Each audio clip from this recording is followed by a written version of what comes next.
Hello, in this video I'm going to walk you through the quick start guide on the Propcart Help Center. This is at help.propcart.com, so you can follow along with me if you want. I'm going to click on the quick start button, and this is going to be very short and sweet. I'm going to skip a lot of explanation about different features. We can dive into those things later. The plan for this guide is to first create an inventory item. Then we're going to create a production account for your customer and add the contacts, the buyer and billing contacts, to that production. Then we're going to create an order and add the inventory item to that order. Then we're going to create an invoice for that order. And then we're going to receive a payment against that invoice. Okay, so 5 steps, that's our plan. So first we got to log into the dashboard. I'm already logged in here, but you can go to the main Propcart website, and mouse over your avatar, and you log into your dashboard this way. Or you can go to dash.propcart.com, dash like dashboard, .propcart.com, and you'll hit the login page, and you can use the same email and password that you use for the main Propcart website to log into the dashboard. Or you can sign in with Google if you have Google account. And okay, so once I log in, I'm going to land on this dashboard page, and first let's check our settings real quick. And you're going to want to upload your logo, and a square or circular logo in this spot looks best. I have a short and wide one. You want your display name to look right, legal name, your bio. This is for the Propcart marketplace. And most people just copy and paste their Instagram bio. Make sure your address is correct, and if you have a separate billing address from the main address, you uncheck this, put in your billing address. Make sure your geo coordinates are correct here, and your contact settings. At the minimum, you need your sales phone number, your sales email, and your website. Most people don't put a secondary phone number or a fax. I have like 1 or 2 clients that do this. And then about half of my clients have a billing email, which is separate from the sales email. And this is for all the invoicing and the sales receipt, or the payment receipts. So if you have one, you can put that here. Otherwise, it defaults to the sales email. Okay. So now we're going to get into our first step, which is to create a new item. So I'm going to click on this new item button here on the top right. And it asks for my image first. So I'm going to upload an image.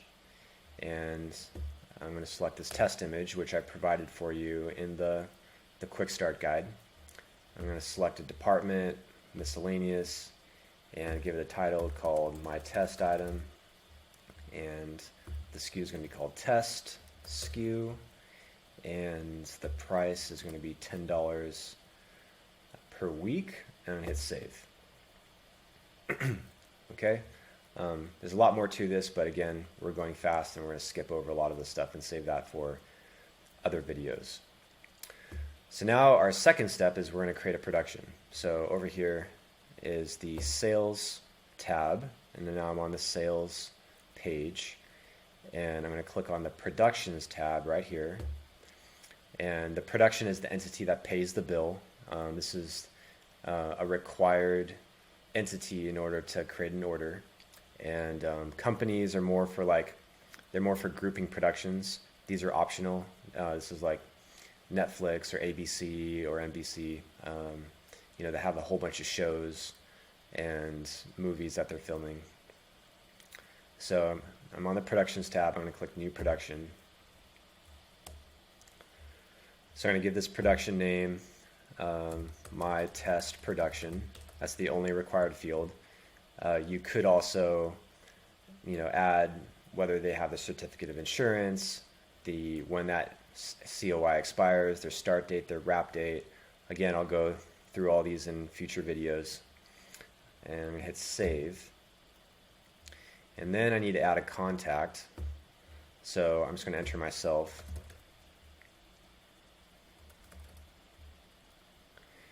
And there's all these toggles down here. I'm just going to turn them all on. especially the billing email and the sales email. So I'm going to hit add to add myself as a contact. It's important to note, do not use your sales email here. Your sales email is automatically going to get CC'd on all emails sent by the dashboard. Also, don't use your billing email. The same thing happens to the dashboard will CC your billing email on all billing related emails. So just use your personal email.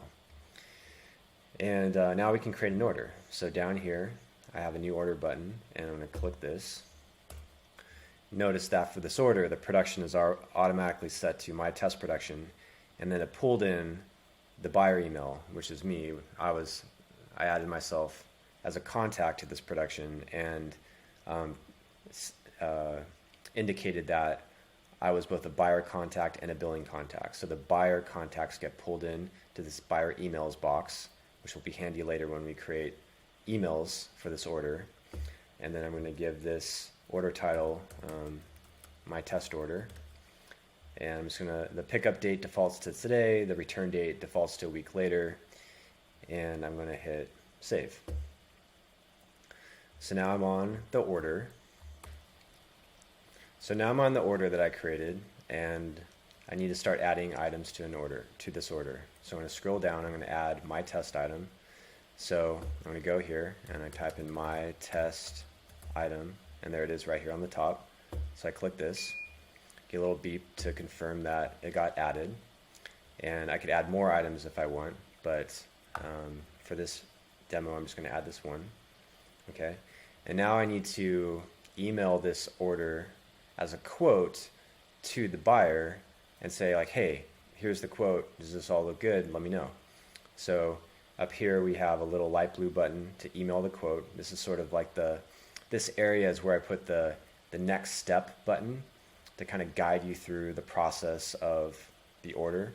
So right now it's in draft status, which means we're creating the order, and it hasn't been sent yet. So now I'm going to click the email quote, and it automatically pops up with the buyer's email here. And you could have multiple buyer emails, and it's got some default text, and you can modify this if you want. And then I'm going to hit send. Okay, and then the email gets sent, and it asks me, hey, do you want to update this order's status to on hold? And yes, I do. So I'm going to click update order, and now the order status is on hold. You can see it's on hold here. And as the buyer, I'm going to go check my email.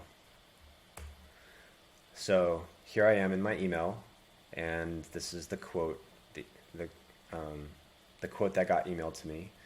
And you can see the items of the order are in the body of the email, and also I got the PDF attached to the email. So I can pop open that PDF, and I can see the logo right here, all my contact info and address at the top, my one test item, and I got the price, the replacement price, total amount, all right here. Got some signature fields in case you want to require them to sign a signature. So now imagine the buyer says, okay, yeah, everything looks good, confirmed. So the next step is to confirm the order, and I'm going to click this next step button to confirm.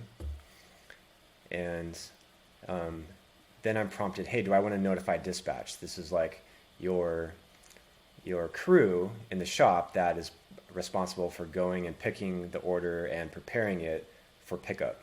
So I'm going to say sure. I'm going to open the emailer, and the default email on file is my dispatch guy, which in this case is Richard plus dispatch, and it sends them an email with a link to this order saying, hey, this is ready for pickup. So I'm going to hit send on that to notify my dispatch guy, hey, this is ready for pickup. And I'm going to go back to my email to see that email. So here's that dispatch email, and this is confirmed for the pickup date. Here's the link to it, and here's the pickup sheet. So this is a sheet without pricing that is often printed for the crew to go around the prop house and pick the order. Okay, so once the order is picked, then it can be ready. Then it should be set to ready for pickup. So your dispatch guy can change the status to ready for pickup and then hit save here. And now the salesperson knows, okay, this order is all ready to go. In case the customer calls and says, hey, is this thing ready for pickup? I could say yes.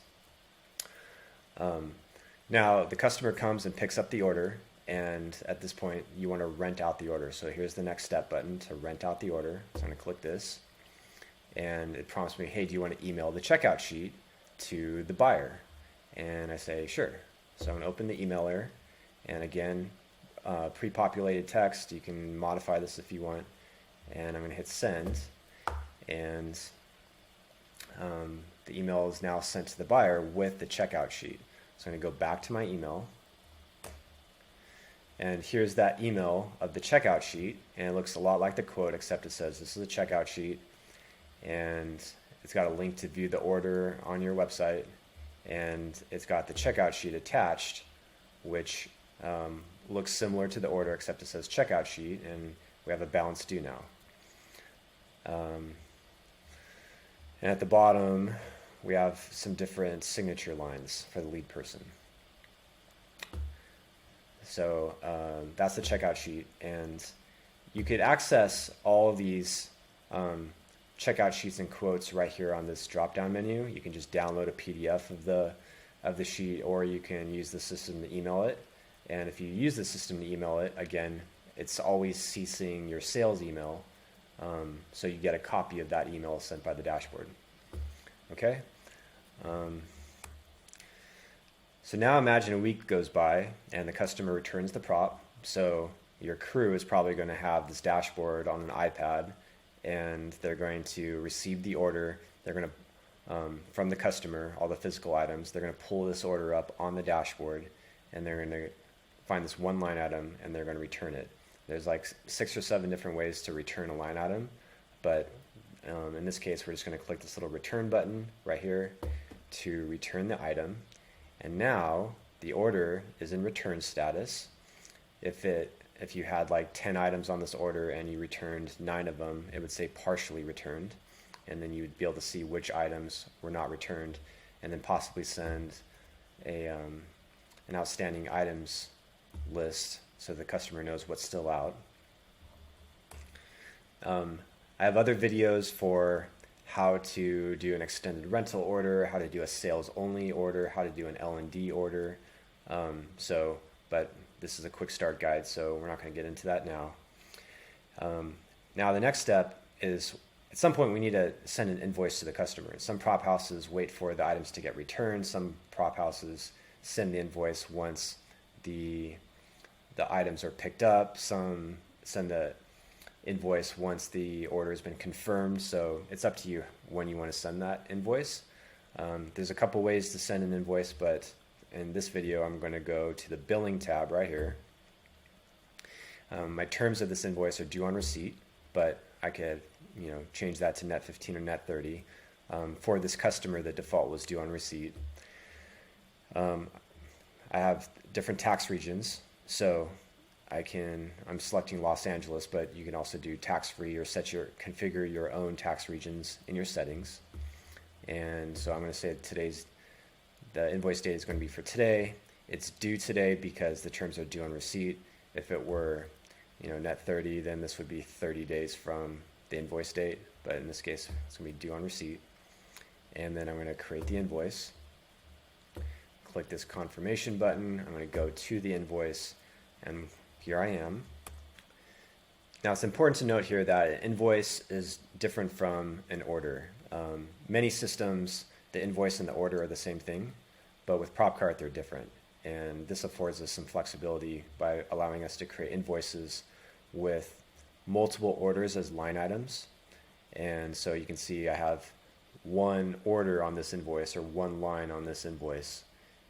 But oftentimes you're going to want to put multiple orders, like you have like your main order, and then you have a extended rental order or an L&D order, or a decorator wants their order separated for their own budgeting purposes. So they might shop like 5 sets, and they want all 5 sets on each set on its own order, but they're picking everything up at the same time, and you want to invoice them all at the same time, so you can put all those orders on the same invoice. Also, this allows you to separate all of your billing dashboard work from your crew. So we have roles and permissions that will hide the invoicing and the billing stuff from the crew who's out there picking your order, because you probably don't want them seeing all of your financial information. This invoice starts off in draft status, and these are the different statuses. It goes from draft to open, which means you've sent the invoice to the customer. When today's date is past the due date, then the invoice changes to overdue. When it gets paid in full, it's paid, and then you can mark it as uncollectible or void based on if you have to do that. So I'm going to click open invoice, and I get prompted, hey, do you want to email this invoice to the customer? I'm going to say yes, and the contact right here automatically defaults to the billing contact, which I specified when I set up the production. I added myself as the only contact, and I said that I'm both the buyer contact and the billing contact, because oftentimes you're going to send your order emails to the buyers and your billing emails, or your billing emails to like the accounts payable people, and they don't necessarily need to be the same contacts. So this is the billing email, and I'm going to hit send and send that email off. Okay, now I'm going to go to my email and look at that. I'm going to go to my inbox and look at that email. So here I am in my inbox. I got that invoice email right here. There's a big review and pay button so that the client can pay this via Stripe. Pay it via credit card or ACH on your website. So if I click this, it'll take me right to your Propcart Pro website. In this case, it's going to Propcart because I'm using Propcart as a demo account. But if you're a Propcart Pro website customer, then this would go to your website and be on your domain with your branding. And they can pay here with a credit card or a US bank account. And the invoice is also attached here to the email at the bottom. And this is what it looks like. So it looks very close to an order. If it's a multi-order invoice, then you have a cover page and the orders follow. You got your order number right here, your invoice number right there. And if I go back to that pay invoice page, I can also view this invoice on the invoice webpage. And I can download it, I can print it. Here's the questions in case the payee needs to figure out, oh, this invoice is wrong, or why is it this number and not that number, so they can easily access your contact info there. And this review and pay button, this whole box right here, this is optional. So if you don't want that, you can have that default off, or you could just turn it off on an invoice by invoice basis.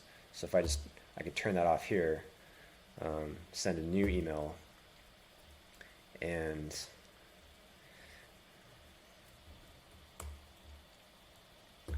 this new email is missing that big box. So here's the previous one with that big box. Now this is gone, and it's just like this, and you again get the attachment. So sometimes people do this because they charge extra for the 3% processing fee, and you don't know if the customer wants to pay credit card or if they're going to mail you a check or do an ACH payment. So you can turn that off, and if they say, oh, I want to pay by credit card, then you can go back and turn this on and then send them the new invoice with the review and pay button. So that's how you can use that's how you can get paid via Stripe on your website. Now you can also click this add Stripe payment button right here, and you can record a credit card transaction directly onto this invoice. And if you're not using Stripe and you have a different credit card payment processor, or you just want to log a check payment or an ACH payment or some other kind of payment. We have different methods here. So it could be ACH, cash, check, credit card, PayPal, wire transfer, a write-off, other. And you'd put the amount in that you're receiving in payments, the transaction number or the check number, some private notes if you want, and then you could add the payment that way. So we're going to do that. I'm going to say that I received a check. Check number was like 555, and I'm going to click add payment, and then you can see that the payment gets logged right here. There's now a balance of $0. The status of the invoice got paid, and I'm done.